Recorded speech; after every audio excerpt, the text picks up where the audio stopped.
Side ops list updated. By connecting your iDroid to the onboard computer, you turn the chopper into your own Aerial Command Center, or ACC. Some elements of staff assignment and R&D of weapons and items can only be performed from there. Take as long as you need to consider all your options.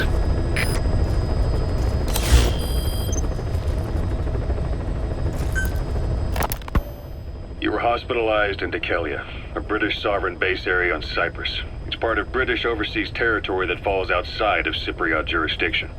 You got moved from Cuba's Little America right into Cyprus's Little Britain.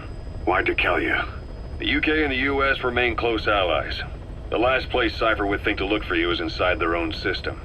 That's what kept you safe in British military hospital for 9 years. The safest place from a whale is inside its own belly. You were a regular Geppetto. Well, it wasn't Pinocchio who led me out to safety. So who was that guy? Cypher went so far as to attack British territory, burning their own ally. That's how badly they wanted you dead. He said I was in a British military hospital. But the doctor had a Greek accent. They hire locally. Easier to trust them. Dikelia is also home to Greek Cypriots, after all. What about the Turks? They haven't returned to the south. Not yet. The Cyprus dispute is still a long way from resolved. The country is just as split as it was in '74. Turkish Cypriots in the north, Greek Cypriots in the south. Between them, the Green Line, the UN established. And Dikelia sits right on top of it. It does. Part of the buffer zone between the two groups. Another reason it was the perfect place to hide you. Easy to spot any outsiders snooping around. So how do things stand? Now, last year, the Turks declared that the Turkish Republic of Northern Cyprus is an independent state, though it's only Turkey that recognizes it. In the past, the Greeks and Turks lived side by side in the same villages. There are reasons to fight. Those came from the outside. Greece, Turkey, Britain, America, they all have their own stake in pitting the two sides against each other. But once you spark something like this, it's impossible to control. Both sides build up grudges like debt, without the foresight to see that each act of revenge just fans the flames, and then it's too late for other nations to rush in with peace talks. The embers keep on smoldering. Each nation's arrogance only breeds anarchy. The world is paralyzed by this hunger for revenge. Cyprus is no different.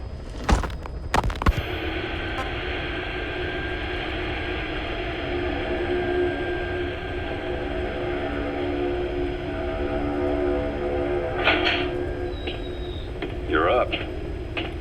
We're changing ships? We can't go sailing the Suez in a whaler. The Suez Canal. When did they reopen it? Not long after you were attacked. Once they finished sweeping it for mines after the Arab-Israeli conflict. Can you stand? We're going to transfer to a container ship for passage through the Suez. Our destination is Pakistan, Afghanistan's neighbor to the south. There we disembark and head via Peshawar to the Zero Line, the border. We'll travel to the Khyber Pass by road. And then? We continue on horseback. Afghanistan's main roads are under Soviet control. We'll need to go around them. It'll be all narrow, winding paths through the mountains. We'll do better on horseback. It's a local guerrilla tactic. They use the higher ridges to avoid air recons. Then they charge down the mountains for ambushes. The Soviets still haven't devised a counter-strategy. Our time frame is only half as much as we really need. It's gonna be a tough march. Better horses than boats. Well, it'll make for good physiotherapy. Take the time to get used to that new arm. While the Soviets have indicated they are not participating in the Los Angeles Olympics, primarily because the United States has made no attempt to guarantee the safety of the Soviet Union's athletes, the United States is increasingly demonstrating the belief that the issue has nothing to do with its preparations, and in fact this is retaliation for the Western nations' boycott of the previous Moscow Olympics. That concludes today's news. That's quite some news. The Soviet Union not attending the LA Olympics? Yeah. Andropov's death has changed some things. They're calling it revenge for the Western boycott of the Moscow Olympics. Countries boycotted the Moscow Olympics? Yes. In protest of the Soviet Union's invasion of Afghanistan. Over 50 countries were absent. It's too bad I didn't get to see Yamashita's judo. When the 40th Army crossed the Amu River 4 years ago, détente went right out the window. The U.S. Congress chose not to ratify SALT II, and Reagan's hardline politics won him the presidency in a landslide. According to him, the Soviet Union's an evil empire. The Second Cold War. And there's been no end to regional conflicts and civil wars. Lebanon, the Falklands, Grenada, Iran, Iraq. The story never changes. Egypt and Israel did sign a peace treaty. But then the driving force on the Egyptian side, President Sadat, was assassinated afterward. Apparently his actions were considered a betrayal of his fellow Arabs. Islamic extremists? Yes. Fundamentalist extremists have been responsible for some bold acts of terrorism in recent years. We've had extremist students in Iran take U.S. embassy workers hostage, and suicide bombings in Lebanon. Over 300 foreign soldiers stationed there have been killed. But countries have yet to develop an effective means of dealing with terrorism. Afraid of losing their own men, they've pulled their forces out, handing private forces a golden opportunity. Private forces? Small armies with no national affiliation, working for the highest bidder. That's right, they got the idea from you. After Mother Base went down, they began spreading to meet the soaring demand. Miller's organization is just one of many PFs now. The entire world is after you. But at the same time, it needs you too. Miller told me about what happened in the Caribbean 9 years ago. You do remember Miller. You'd formed a private army with him. An army with no allegiance to a nation. I remember, but... I see. You're not sure what's fact and what's a fantasy caused by the coma. It's still all a mess, huh? All I can do is tell you the facts as they were told to me. I've gone easy on you up until now, but this is where the hard stuff begins. 1974, the year before you entered your coma. You were in Colombia, operating with a small unit of men, basically mercenaries.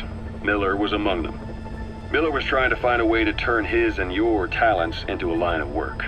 He was looking to start a business where you would fight on behalf of others around the world, those who needed military force. But the reality was, at that time, you didn't have enough gear to equip your own men. Then Miller came across this client. It was a huge job he was offering, but you had a shot at pulling it off. You accepted it and headed into Costa Rica. The client even threw in an offshore facility in the Caribbean. The Mother Base, that would be your new base of operations. Miller sure did have a head for business. As your mission went on, your unit grew and grew. More weapons, more money. Before you knew it, you were commanding 300 men. As the organization got bigger, your military powers swelled to match. It got so the international community couldn't afford to ignore you. You were just too damn successful for your own good. You, your men, had worn out your welcome. Everyone was out for you. East, West, First World, Third. It was only a matter of time before someone took you down.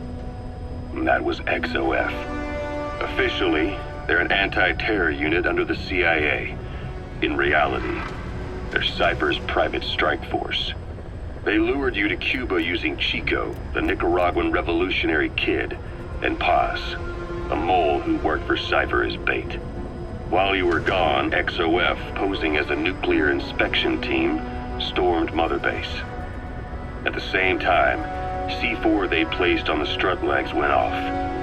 The whole thing went down in minutes. XOF. Kisses and hugs followed by a big FU. All because of Miller's blind spot. A back door into Mother Base no one suspected. You remember a certain scientist. Huey was responsible for bringing the inspection team on board, giving the enemy a perfect opportunity to hit you at home.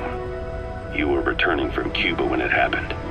Mother Base came damn close to taking you with it into the Caribbean. Those of your men out on assignment returned right away. They refused to believe the wreckage in the water they found was Mother Base.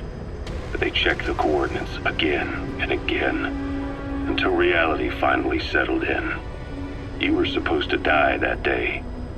That was XOF's primary objective. As far as most folks know, you did. The first doctor to see you wasn't even sure what he was looking at. Before they'd even finished operating, your men moved you to that hospital in Cyprus. It was a woman named Eva who arranged that. Rings a bell, huh? Most men in your condition would have been written off right from the start.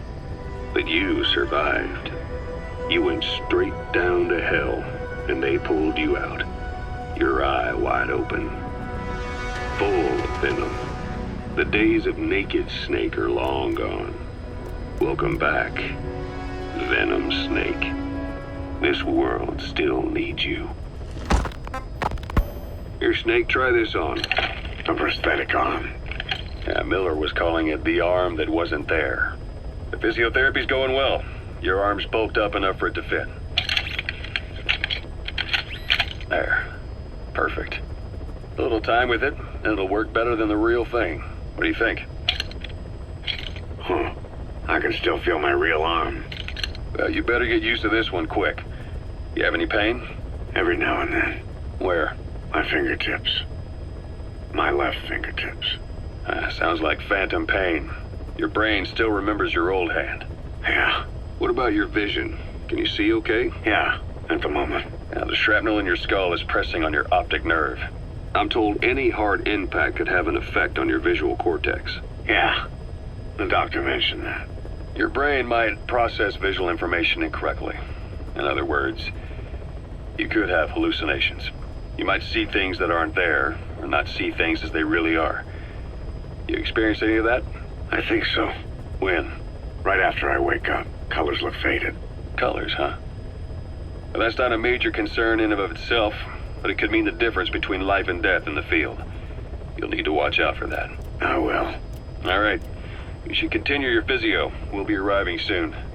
It's the last chance you'll get. Ocelot. I hear they started calling you Shalashaska in Afghanistan. What's that about? You know the term Sharashka? It's slang for a suspicious, hastily thrown together organization. The word became associated with a type of forced labor facility in the Soviet Gulag system. OKB scientists and engineers who'd been convicted of crimes were sent to a Sharashka for forced R&D. The Sharashkas were supervised by Lavrenti Beria of the NKVD, the secret police, under the official name 4th Special Department. Forced research? That's not very different from what we do here. Diamond Dogs is different. Everyone here believes in you. Regardless of where they came from or why they're here, they revere you. And they're fighting because it was their choice. And if it wasn't, they'd leave? Who knows? That's our reality here, whether it's real or not. If there's another truth, I don't want to know it. All that matters is that's the concept that's taken shape in their heads. The traces of a group ideology, our superstructure, to put it in Marxist terms. All right. Go on. Right. So anyway, at some point the enemy started calling me Sharashka. This was after the war in Afghanistan broke out. While I was keeping an eye on you in that hospital, I was also heading up interrogations here. The men I broke gave up their comrades and families, everything they wanted to protect them most. No real cause for it. I just let myself get caught up in the old Russian pride. And suddenly I received the honor of becoming Special Interrogation Advisor to the forced labor camps. But the more men I interrogated, the more people saw me as just that, the interrogator. It helped cover my real objective of keeping you safe. You went that far for me? Far enough to keep you alive. I ended up being pretty well known among the Afghan guerrillas. Some of them would have seen me on the battlefield, and that's how I got the second half of the name. Shashka. It's a sword, a type of saber from the Caucasus.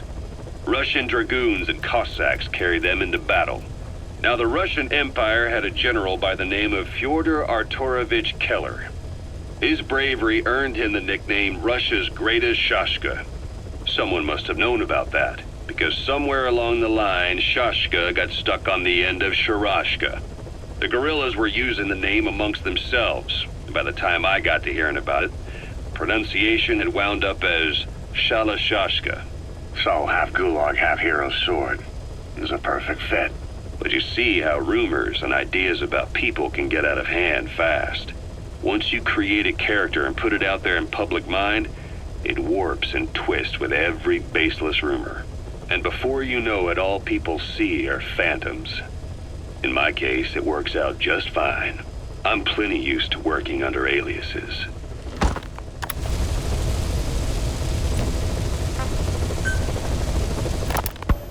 So SALT II still hasn't gone into effect. That treaty was drawn up to limit not just the size of the U.S. and Soviet Union's nuclear arsenals, but also their delivery systems. The whole deal. Just when we thought all those years of negotiations had paid off, somebody decides to invade Afghanistan. The timing couldn't have been worse. The president was in the middle of the SALT II talks back then. You mean while you were busy trying to stop Peace Walker? I heard.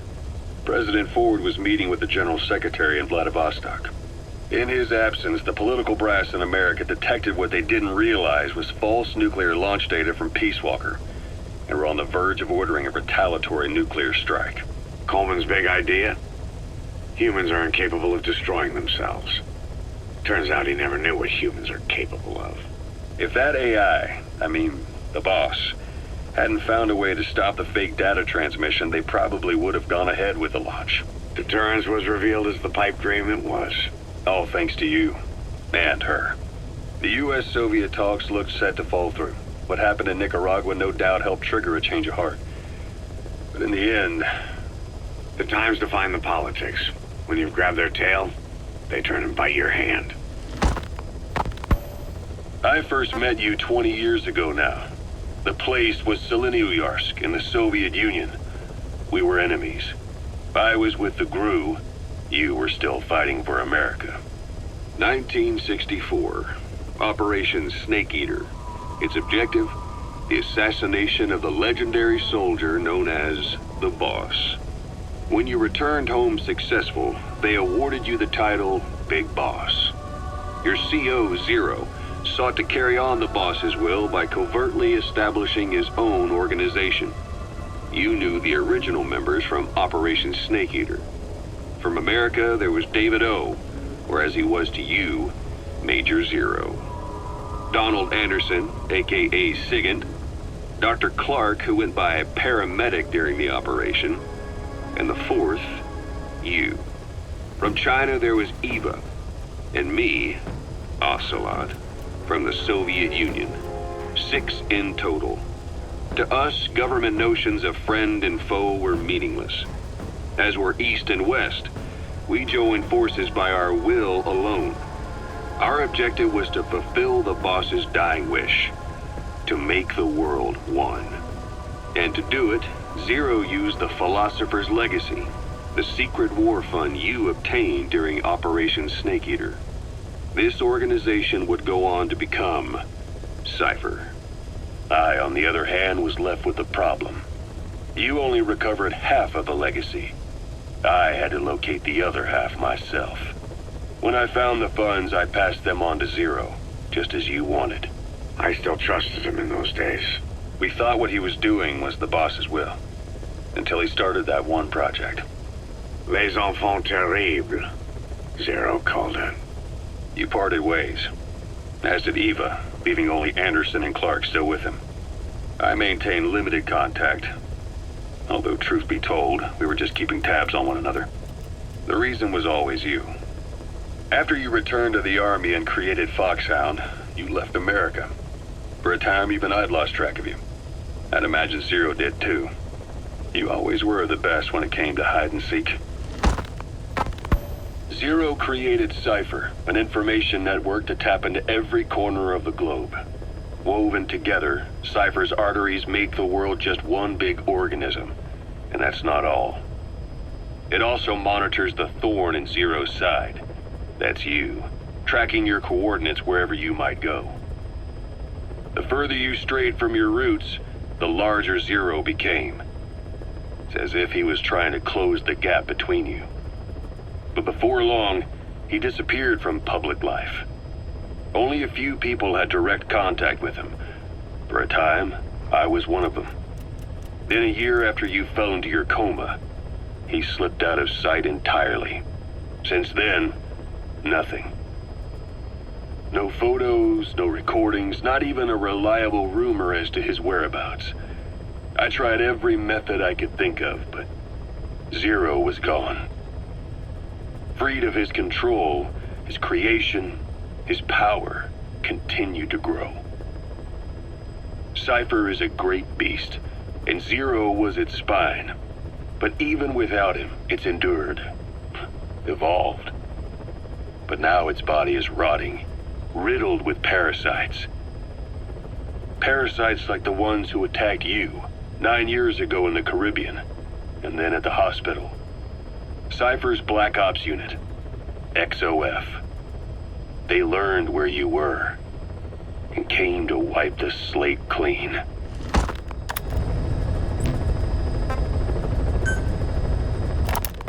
Christmas Eve, 1979. The Soviet Union rolled into Afghanistan. Muslims had revolted against the Soviet-friendly regime established the year before. The DRA forces could no longer contain it themselves, so the Soviets went in to intervene. The Afghan government was powerless and fraught with infighting. They lost the hearts and minds of the people, and that alarmed the Soviet leadership. With the Islamic Revolution happening in Iran, the Soviets felt they had to act fast or risk the spread of Islamic revivalism. A superpower, sending a motorized rifle division against men on horseback with antique rifles. Everyone thought it'd be over in an instant, only it wasn't.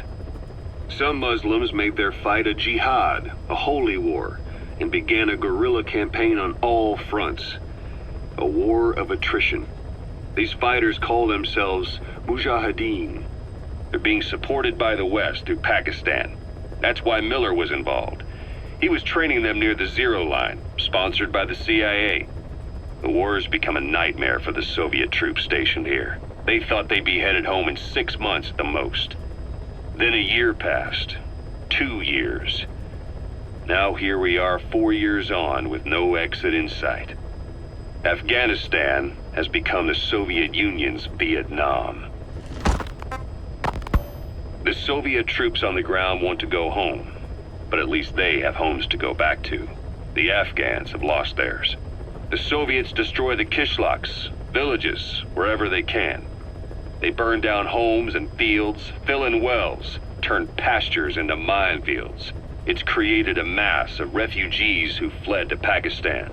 If the Mujahideen are fish swimming around the villages, the Soviets will go so far as to dry out their ocean. But this has had a big price. There's bitter resentment among the Afghans, and they're taking out their anger on the soldiers on the front lines. Among the Mujahideen are the Pashtun people. They're fiercely devoted to their code of Badal, or revenge. Soviets they've captured have had their hands, feet, and noses cut off before being left to die at the side of the road, just to show their comrades what they're capable of. Friendlies who come across them can do nothing but put them out of their misery. Then they burn down another village in retaliation. And the cycle of vengeance goes on.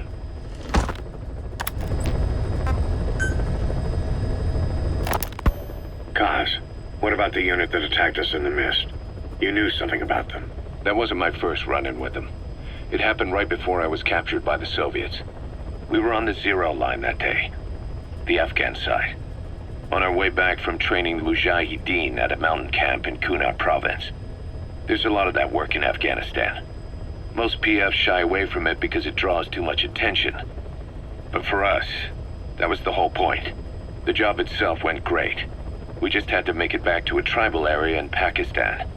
But all of a sudden, visibility got real bad. It was no sandstorm. Our point man gave this strange report. He said he could see skulls in the mist. Skulls? The next moment, he went silent. We scrambled into formation, right before his arms and legs came raining down on us. It was always supposed to be a dangerous mission, so I had Diamond Dog's very best with me. We were calling out to each other. But one by one, the voices just went dead. Whatever happened to me, I lost consciousness before I knew it. When I came to, I was in a Soviet camp, tied to an interrogation chair. Could they be some new Spetsnaz unit? No. The ones that interrogated me were just the average rank and file. Whatever group attacked us, the way they moved was just insane. And that mist, appearing out of nowhere. The Soviets don't have tech like that. If they did, Ocelot would have heard about it. I doubt the West does either. Otherwise, the folks at Langley would be sleeping a lot easier. Why'd they come after you? Wish I knew. I'm the only one who survived. Though I don't think they planned it that way. If I was their target, They wouldn't have just handed me over to the 40th Army. Whatever the case, we need to watch our step until we know who they really are. And boss, if you ever do run into them again, don't try to take them on. You just get the hell out of there. When I first started dealing with Zero, with Cypher, it was a somewhat parasitic relationship, though a mutually beneficial one. Cypher had no army of their own, so they wanted us. They wanted our strength. They approached me as a potential business partner. But they had other motives. Cypher coaxed us into Central America, into that US-Soviet proxy war, to fuel Mother Base's growth. Once we were big enough, they'd force us to join them. That was the plan. That's why they had Pa still Zeke. Right. And if we refused, she would use Zeke to fire a nuke from Mother Base. The world would consider us a liability, and countries would unite to destroy us. We stopped the launch. And yet they still took us down, through that fake inspection they orchestrated to cover up their sabotage. That power Cypher wanted. We don't have it anymore. So why are they still after you? Is it just the fear of leaving you alive? I don't know. Was Zero really... All I know is the man I knew wouldn't want this. What do you mean? We have to consider that it might not be Zero we're dealing with. We know virtually nothing about Cypher anymore. How big they've gotten, what they want, or even who they really are. The new Mother Base started out as a test drilling rig operated by a mineral resources supplier, but their project fell through. The Seychelles government was happy to hand the place over to us. It was just scrap on stilts. So with a few dummy construction companies set up as fronts, we started renovating the half-finished rig. From the outside, it looked like the project was back on rails. Kaz, you... What? I see what you're doing. Recreating the Mother Base we had 9 years ago. Only this time. That's right. The Mother Base Cypher thought they destroyed will return from the grave to kill them. We'll prove to the world that we were the victors. And if we lose again? They can't fool us the same way twice. Now our enemies are in plain sight. And when our organization gets too big, we split it across companies. Any company that draws attention gets liquidated, and its capital is back-channeled into a new company. Most PFs are small-time operations anyway. And in this business, the minnows go bankrupt all the time. We've never aroused suspicion. Plus, we have Hewick. Hewick? Human Exploitation Company. It's a business specializing in intel gathering. Think of it as a civilian intelligence agency. Kaz, that's... Remember what they were trying to accomplish at the prison facility in Cuba? That gave me the idea. We dispatch moles into conflict zones around the world, and each sets up an intel network on site. Then they stay in place to give us stable points of contact when other nations intervene in the conflicts. Hewick's strength is that it has a cutout at each level. You get your job from one guy, then you hand it off to another. No one has direct access. It's a perfect black box. Hewick members also work their way into the superpowers intelligence agencies to make sure Diamond Dogs gets work. We have those countries by the balls. That's our deterrent when we need it. Networking? In the intelligence community? Sure, that's how we've grown this far. And when you go out on missions, intel from Hewick will be there to back you up. But despite all that, Cypher has its eyes on us. The only reason I'm not dead is that they needed to know where you were. Figured if you woke up, I'd go straight to you. That's why you made that ruckus at the Zero line. Yeah, to make their own surveillance work against them. I think it took some of the heat off Cyprus. Kaz. Then I just had to wait for you to save me. And I've gotten used to waiting. Kaz. That's not all. It was a good chance to scout the market. And with the West wanting the Soviets out of Afghanistan, their agencies are bursting at the seams with funding. Boss, let's start by building up our Afghan presence. Why put Mother Base in the Seychelles? We're at the center of the world here. We're all the way out in the Indian Ocean. Come on. Lebanon, Sri Lanka, East Timor, and Africa. From here, our reach extends to conflict zones the world over, including Afghanistan, of course. So it's prime real estate for a mercenary. Exactly. Latin America isn't as close as I'd like, but we have Amanda and her people to help in that department. And besides, the Seychelles government owes us a favor. Owes us? The Seychelles has strong ties to the East, which the West wanted to shake up. It came to a head 3 years ago in an attempted coup. It was a force of South African mercenaries with U.S. backing behind the scenes. They were only platoon size, but South Africa is home to some heavy PFs. Too much for the Seychelles to handle. In the end, they accepted help from the Tanzanian army and quelled the coup.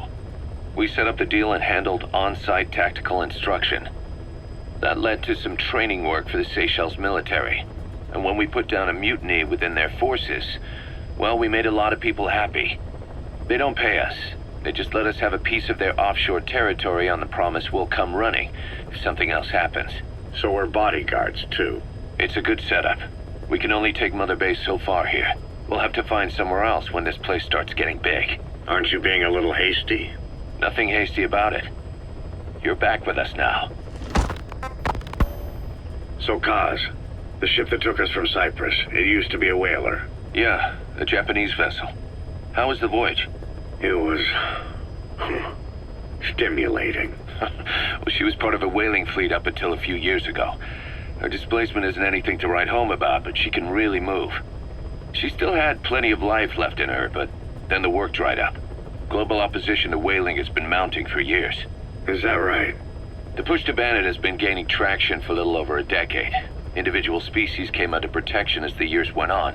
And then 2 years ago, the IWC adopted a moratorium on commercial whaling. Several countries, including Japan, fought it to the bitter end. But eventually, most whaling companies had no choice but to throw in the towel. You ever tried whale snake? Can't say that I have. When I was a kid in Japan, practically everybody ate it. That good, huh? The country was poor in those days, and whale was cheap. International opinions changed since then. In any case, that's why we were able to get a bargain price on the ship. Of course, we did end up spending 5 times the purchase price in modifications. We had to really work to fit in all the ESM and communications gear while keeping the whaler look intact. Right now she's going around conducting SIGINT missions. In the future, we plan to use her as a communications relay base between you and Mother Base, and also as a chopper resupply vessel.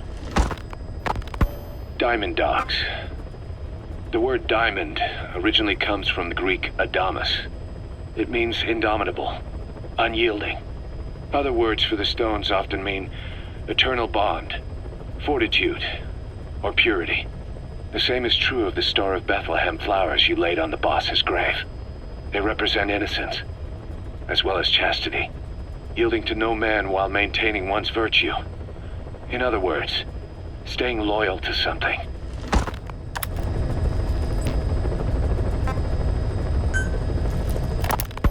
Snake, I wanted to ask you about the man on fire. What do you remember from the hospital? Anything we can use? Well, he took off the moment the sprinklers started up. Sprinklers? The fire system? And when he got sprayed with water from the burst pipe, it slowed him down. When we escaped on horseback, he wouldn't cross the river either. And then it started to rain. And he disappeared. Water against fire. Is it that simple? I mean, it makes sense. It's just hard to believe it would work on a guy like that.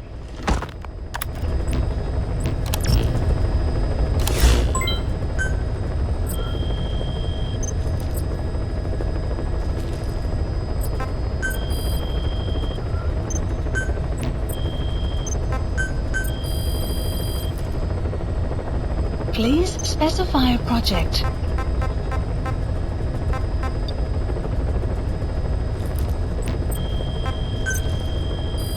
Please specify a project. Please specify a project.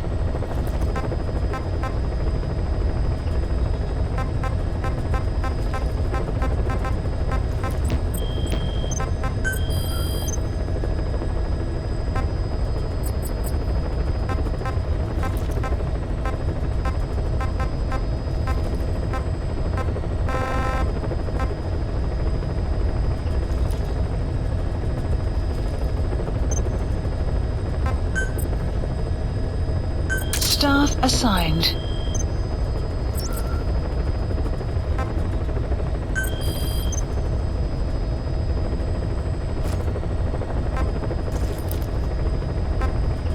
Please select a heading to Afghanistan.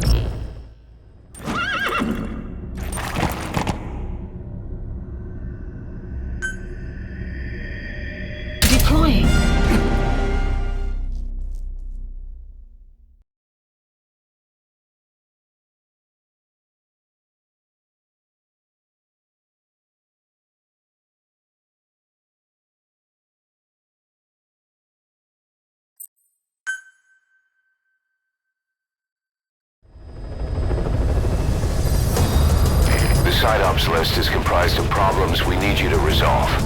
Objectives to be completed, and information gained from the soldiers and prisoners you've extracted. These aren't missions per se, but if you can take care of them when you're free, I'd appreciate it.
An environmental NGO has asked us to remove wild animals from combat zones. If you have the time, can you extract some back here? There's a reward in it for us.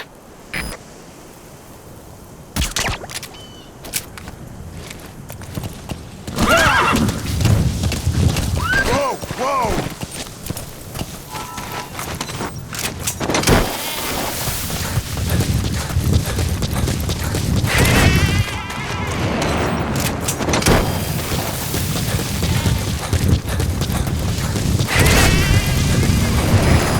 English-speaking soldier somewhere in the region. He's a language specialist. His role is to translate information related to the West into Russian. If we can get him to join us, we'll have the upper hand in information warfare. Find this language specialist and extract him.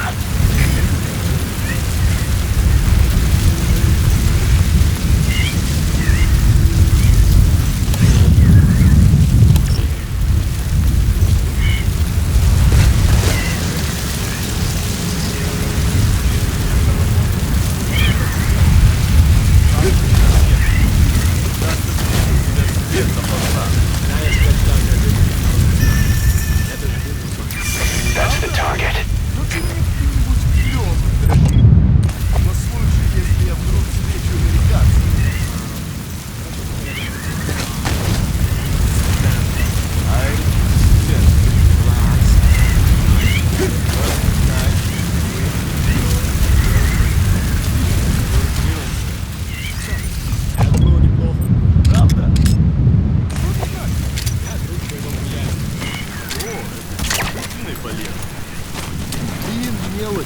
Помочь в этой холодной войне, да?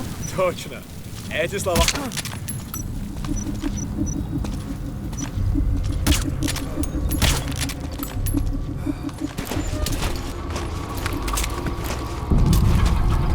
Что это?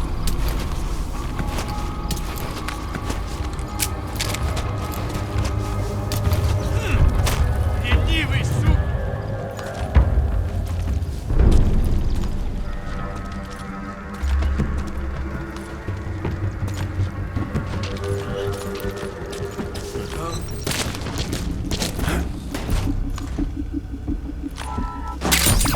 Those materials have already been processed.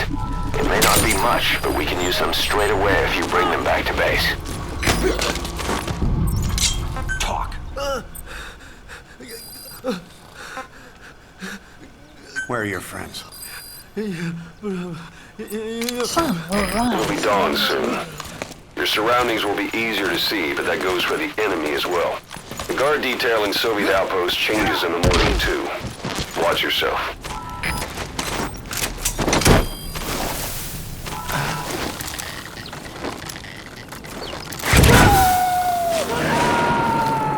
Side op completed. Extraction arrived at Mother Base. Where are your friends? Boss, that language specialist you extracted has been very cooperative. Says he's always dreamed of living a free life, like folks in the West. What are the odds, huh? I've gone ahead and placed him in the support unit. His job is Russian interpretation. Now you'll know what Soviet soldiers are saying. You can even interrogate them. Should give you an edge in the mission. Снимите меня отсюда!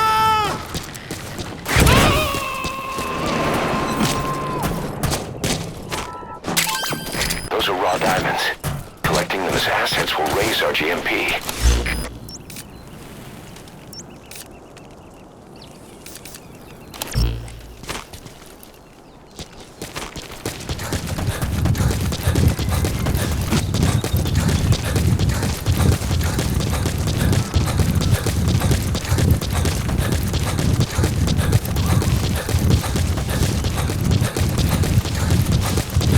Extraction arrived at Mother Base.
Extraction arrived at the Mother Base.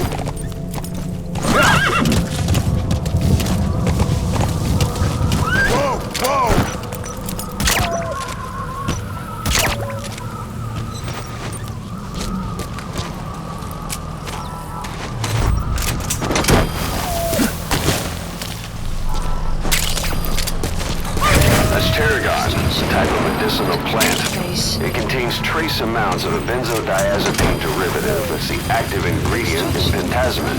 At Mother Base.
of the targets, but that's put a hole in their air surveillance. The chopper will be able to get in close now. You can designate a landing zone near the outpost.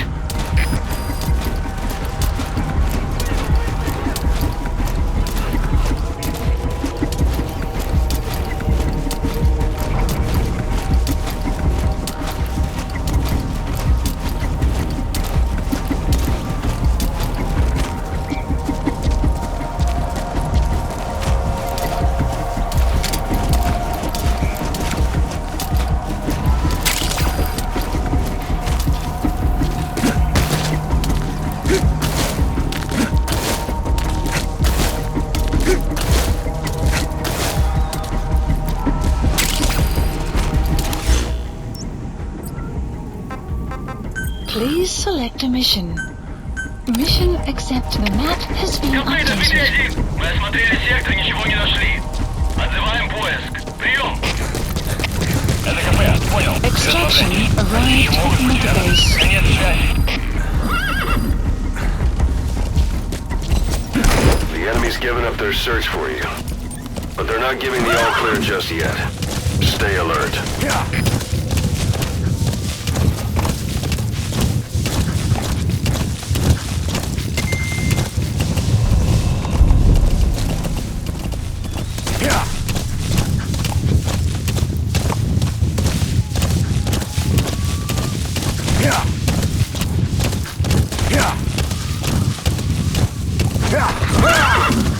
Whoa, whoa!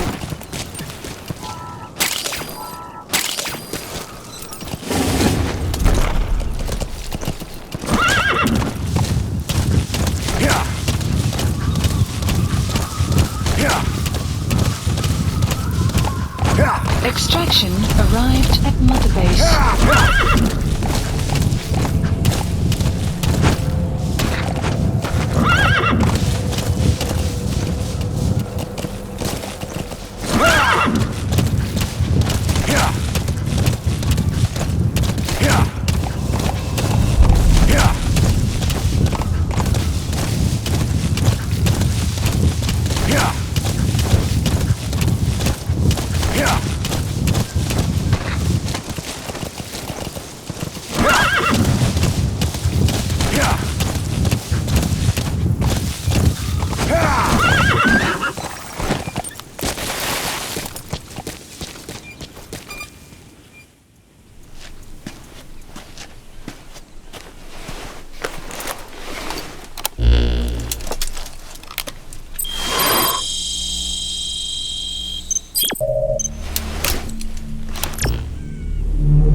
Boss, you need to disable the Soviets' reinforcement system by putting a hole in their base-to-base comms network.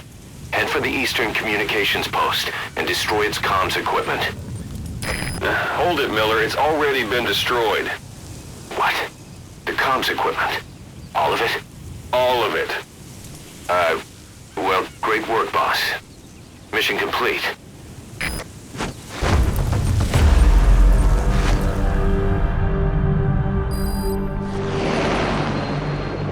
Mission complete. Phew, at least you made it out in one piece.